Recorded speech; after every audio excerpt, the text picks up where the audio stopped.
Salve, pessoal! Então, como combinado, eu estou fazendo aqui para vocês uma revisãozinha a respeito da matéria que nós vimos até agora, tá?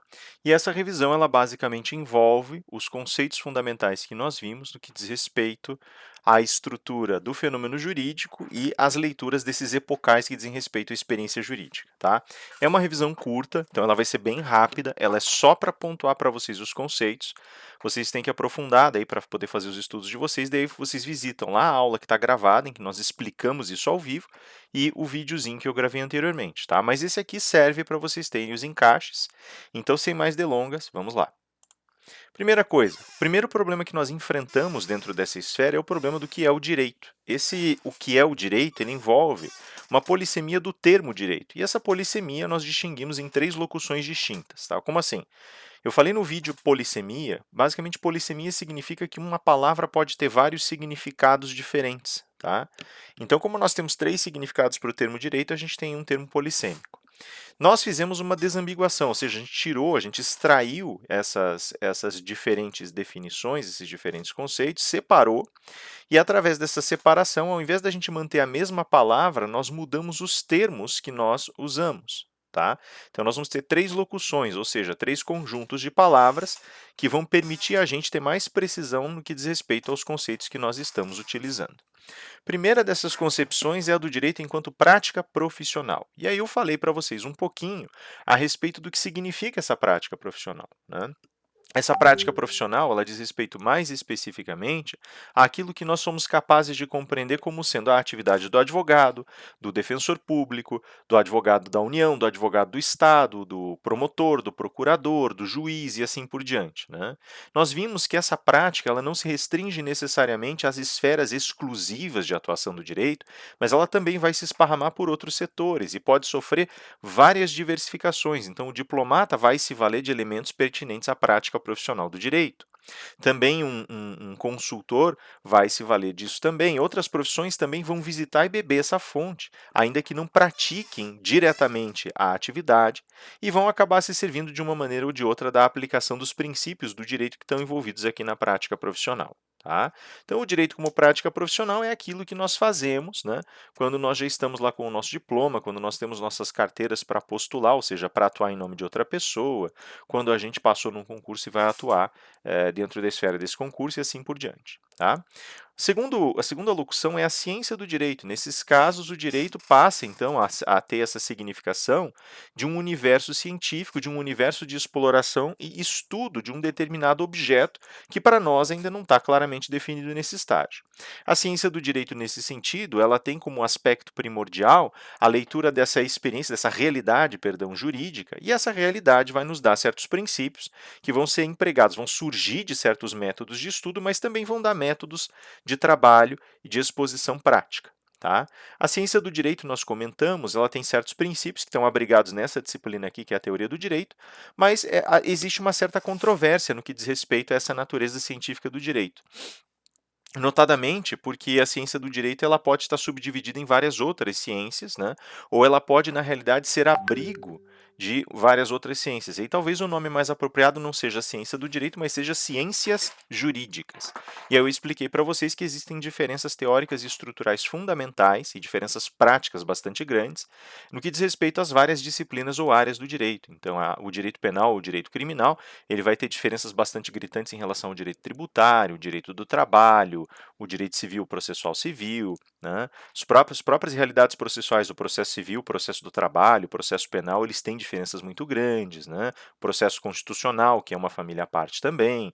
Então, a gente vai ter várias realidades e essas várias realidades elas têm teorias muito próprias e partem de bases factuais e bases científicas muito próprias. Razão pela qual muita gente chama cada uma dessas áreas de uma ciência separada. Aí elas cairiam numa família que é a família das ciências jurídicas. Tá? Eu falei para vocês que, particularmente, eu acredito em uma ciência do direito apenas. Né? E o que nós precisamos, na realidade, é de uma exploração um pouquinho mais cuidadosa apenas, né? No sentido do teórico, não no sentido de quem é o cientista da área, para a gente entender, pelo olhar do teórico, que acabou ficando um pouquinho atrasado em relação aos demais ramos do direito, né? Para que a gente possa enxergar uma estrutura comum aí em todo esse processo, tá? Pelo menos é nisso que eu acredito, mas cada um tem as suas percepções, tem a sua análise científica a respeito do tema. Por fim, o direito pode ser entendido como direito subjetivo, e eu falei para vocês que o direito subjetivo emerge de um conjunto de relações interindividuais, tá? Elas pertencem àquilo que nós vamos chamar um pouquinho mais para frente de faculdades jurídicas, né?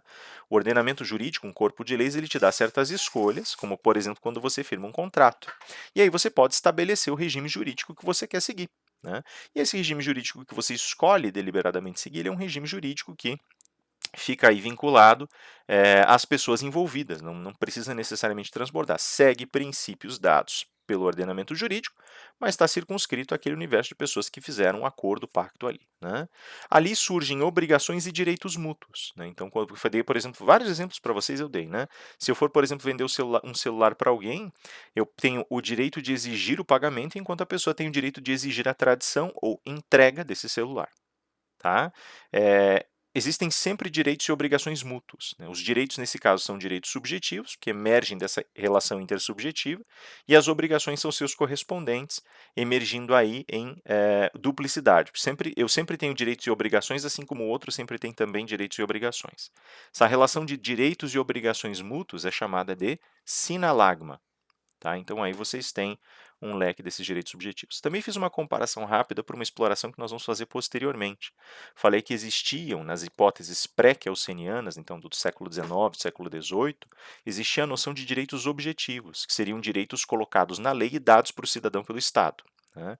O Kelsen muda essa visão. Ele vai dizer que não existe ali um direito, mas existe um poder. Por exemplo, o Estado, segundo a teoria mais antiga, lá as teorias do 18 e 19, ainda muito éticas e justnaturalistas, diria assim, você tem o direito de solicitar o julgamento de um juiz. O Kelsen fala, isso não é um direito, é um poder. Ele não corresponde a uma obrigação, né? Você vai lá e exige, e daí existe uma cadeia de relações que vão obrigar um juiz, não precisa ser aquele juiz determinado, mas um juiz, a julgar o teu caso. Então você tem o poder de acionar o Estado e pedir a intervenção de um juiz. E o Estado tem o dever de te responder. Tá? Então o direito subjetivo corresponde à obrigação, o poder corresponde ao dever. Okay? E aí o direito objetivo vira uma categoria arcaica, porque ele não trabalha com a mesma estrutura, né? Não é uma coisa que emana de mim, eu tenho direito, é uma coisa que me é conferida, um poder. Tá ok? Essas são as três linhas definidoras do direito, então prática profissional, ciência do direito e direito subjetivo. E aí a gente já muda também os termos para facilitar. E aí nós começamos a pensar o que caracterizava esse objeto da ciência do direito, efetivamente, e nós começamos a entender que era difícil de achar porque existem variações de época para época. E eu coloquei para vocês 5 épocas, tá? Agora eu fiz uma tabelinha, eu vou deixar essa tabelinha para vocês, porque nós vamos completando com outras colunas depois. Por isso eu deixei essas interrogações aqui. Isso com o tempo nós vamos preenchendo, vocês vão ver como e vão ver por quê.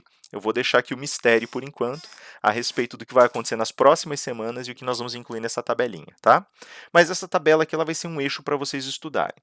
Eu dividi em 5 épocas, 3 delas mais ou menos correspondentes a períodos históricos, na divisão que a história faz, 2 já não são tão correspondentes. Então eu falei para vocês que existia uma certa experiência jurídica na antiguidade, né? Por que a experiência jurídica? A experiência é uma coleção de eventos, lembrem lá do conceito, que nos ensinam algo porque eles deixam algo que passa as fronteiras deles próprios. Tá?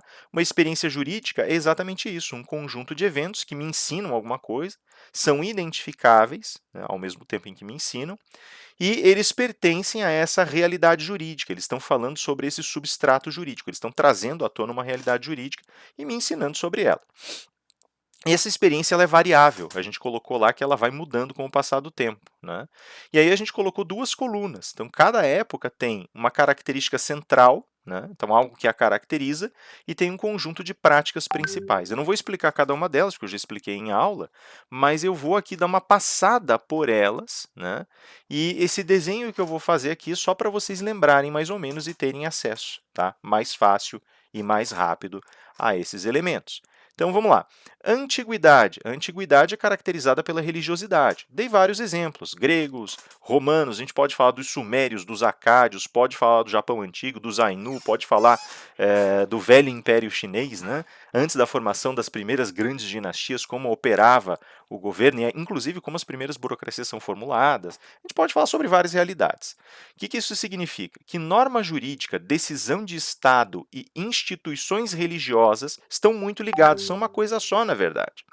Nessa época, nós temos, nesse período, nesse momento de construção da cultura jurídica, nós temos como práticas principais do direito o ritual, o sacrifício e o juramento. O juramento cria pactos que são consolidados e alinhados e têm que ser respeitados. O ritual determina a abertura e fechamento de julgamentos, por exemplo, e a abertura e fechamento de espaços de produção da norma, espaços de decisão né, do poder que executa essas normas. E o sacrifício, ele determina a possibilidade de se ingressar numa ação judicial, a possibilidade de demonstrar teu vínculo com a tua comunidade e assim por diante. Né? A Idade Média ela já vai ver uma transição muito intensa nisso pela queda do Império Romano, como eu falei para vocês, perde-se a centralidade institucional do poder e agora o poder fica esmigalhado, espalhado por vários campos.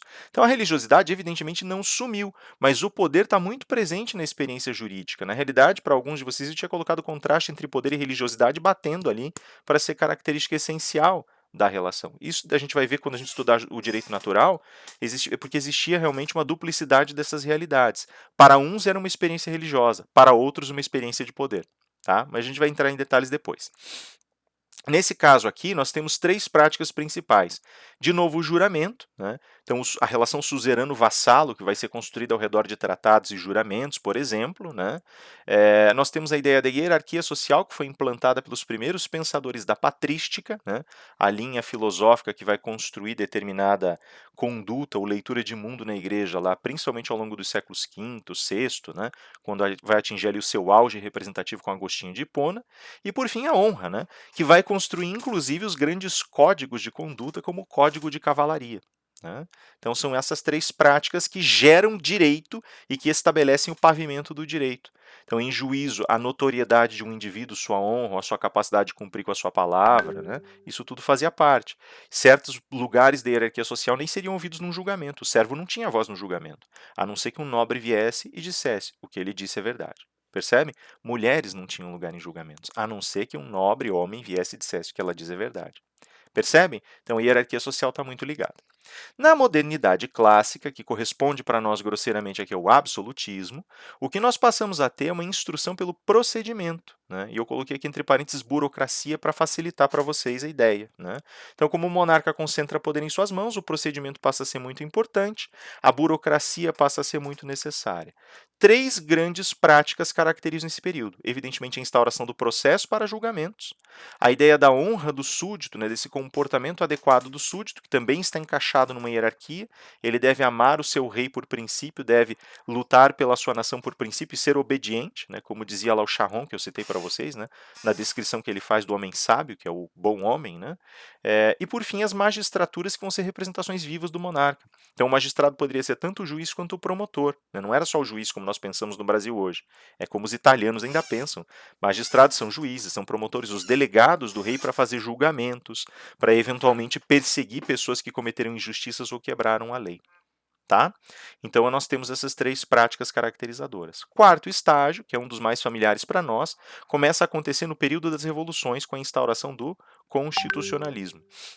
Aqui ficou faltando, eu coloquei proteção do cidadão, acabou comendo ali. Depois eu encaixo para vocês e vou mandar a tabelinha para vocês bonitinha, tá?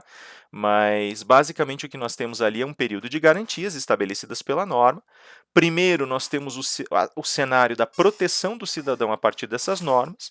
Segundo, nós temos as leis escritas e a codificação como elementos fundamentais desse lugar, desse momento histórico. Né? E em terceiro lugar, nós temos um procedimento que é considerado equilibrado. Então, só para vocês anotarem, se vocês quiserem agora, eu peço desculpas de ter ficado faltando.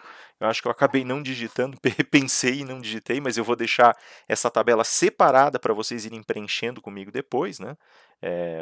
as célulazinhas que ficaram. Então, a proteção do cidadão, as codificações, né? Então, a lei escrita e reunida, codificada, e, por fim, esse procedimento, né? Esse processo, só que agora em medida equilibrada, trabalhado por um contraditório adequado, né? Com uma proteção mais larga para o indivíduo, né? Uma série de garantias que não vão permitir o abuso. Então, proteção do cidadão, mais uma vez, codificação, a lei escrita, e o processo em seu sentido equilibrado para oferecer essas garantias. E, por fim, a pós-modernidade arbitral, né, que nós chamamos de era arbitral, a era da pós-modernidade, que opera pelo princípio da desjudicialização, ou seja, quanto menos eu tiver que sobrecarregar o Estado e procurar o juiz, melhor. Nesse caso, nós temos, diante do juiz, a possibilidade de buscar conciliação, para não ter que haver julgamento, para as partes entrarem em acordo e o juiz só assinar embaixo dizendo que maravilha que vocês entraram em acordo. Temos também como prática mais comum a arbitragem, que envolve uma negociação externa entre pessoas que, por exemplo, firmaram um contrato e que se permitem renegociações ou realinhamentos nas partes não cumpridas, pela nomeação de um árbitro que os dois se obrigam a respeitar quando der uma decisão. Tá? E, por fim, a harmonização social. A ideia aqui é tirar das mãos do Estado essa imposição de uma harmonia social e dar para a sociedade civil para que ela própria coordene esforços e para que ela própria conjugue interesses, né, para que os interesses fiquem equilibrados. Beleza? Então são essas cinco fases, depois eu faço o reparozinho dessa aqui e deixo bonitinho para vocês. Tá? E na sequência nós temos a ideia de cultura jurídica. O que a cultura jurídica traz para nós? Né? Nós vimos, então, que nós temos as experiências jurídicas, né, que dizem respeito a eventos acoplados ao aprendizado, e aí nós falamos sobre a possibilidade de leitura do fenômeno, né, que envolve relações mais duradouras. Essas relações duradouras do fenômeno, lembrem, têm 5 atributos. Quais são esses 5 atributos? Os 5 atributos são uma relação, né, que enxerga conflitos sociais, né, isso define o fenômeno jurídico, enxergar conflitos sociais que precisam ser resolvidos buscando a harmonização social por meio de uma decisão que advém de um julgamento qualquer, sendo que esse julgamento precisa de um poder sancionatório, que nós chamamos de poder coercitivo, para que se sustente. Mais uma vez, precisa anotarem? Então, existem conflitos, esses conflitos devem ser resolvidos para a harmonização social dentro de um cenário de julgamento, que pode ser, é o mais amplo possível, né? No nosso caso é feito por juízes ou às vezes por árbitros, como nós vimos agora, e esse julgamento deve ter um poder sancionatório, que nós chamamos de poder coercitivo, para ser estabelecido e assegurado enquanto decisão. Fechou? Isso é o fenômeno jurídico. Por que o fenômeno jurídico é diferente da experiência? Porque, como nós vimos, a experiência ela vai passando por essas transições e cada um desses blocos tem práticas pertinentes a essa experiência, práticas muito distintas. O fenômeno não, o fenômeno ele tem essas 5 qualidades não importando a época. Essas qualidades sempre vão aparecer dentro das experiências jurídicas, sempre vão se manifestar ali, caracterizando essas experiências como jurídicas. Conflito, resolução de conflito, harmonia social, o julgamento e o poder sancionatório ou poder coercitivo. Tá? Então, esses 5 estão sempre presentes. O fenômeno jurídico, portanto, ele tem essa característica um pouquinho mais alijada dessa experiência, né? Mas ele, ao mesmo tempo, faz a travessia de todas as experiências. A experiência ela vai mudando, o fenômeno ele permanece, ao mesmo tempo, com esses movimentos constantes, com esses 5 grandes movimentos caracterizadores. E aí, o que acontece? Nós, no meio disso, olhamos para os movimentos que são perenes e caracterizam o direito em qualquer época e qualquer cultura, mas olhamos e enxergamos que cada cultura e cada época vê o direito de um jeito, trabalha, opera o direito de um jeito. E aí a gente fica entre esses dois mundos, enquanto cientistas do direito. O que é sempre e o que muda. O que é imortal e o que não é. O que é eterno e o que é transitório. E a gente tem que juntar os dois. Nisso, nós formamos a chamada cultura jurídica. Nós representamos essas duas realidades e, sabendo que elas se contradizem às vezes, nós buscamos oferecer explicações coerentes, construindo um sistema de representações adequadas. Então, a gente vai, por exemplo, olhar para o árbitro e vai dizer: eu quero, de fato, a agilidade e a capacidade que as pessoas têm de se conciliar diante de você, de entrar em acordo diante de você, porque isso é bom. Mas eu não quero perder a natureza de resolução de conflitos por meio de um julgamento justo que tem lá atrás. Como é que eu acoplo os dois? Percebe? Então aí entra toda uma conduta. Isso vai aparecer, por exemplo, na releitura e no estudo profundo da conduta que o árbitro deve ter para não influenciar as partes e para não tomar posicionamentos que protejam um ou outro. Por exemplo. Percebe? Então, A cultura, ela tá, como eu disse para vocês, entre esses dois mundos, ela liga os dois mundos, porque ela pega tudo isso, transforma em representações e harmoniza todos esses elementos. Fechou? A revisão é essa, né, basicamente. Eu já devo ter estourado um pouquinho o tempo que eu tinha me disposto a 15 minutos, eu devo estar em quase 20, mas eu tentei deixar da forma mais enxuta possível. Tá? Eu vou deixar aqui para vocês, a tabelinha vai ficar para vocês separada, e nós vamos trabalhar o preenchimento continuado dela juntos. Esperem para ver nos próximos episódios como a gente vai montar essa tabela. Ela vai ser um resumo, um resumo para vocês, um resumo enumerativo bem bom para vocês darem uma espiadinha antes da prova de vocês. Beleza, galera? Volto logo com mais um videozinho. Cuidem-se, fiquem em casa, Deus abençoe vocês e a gente se fala na sequência.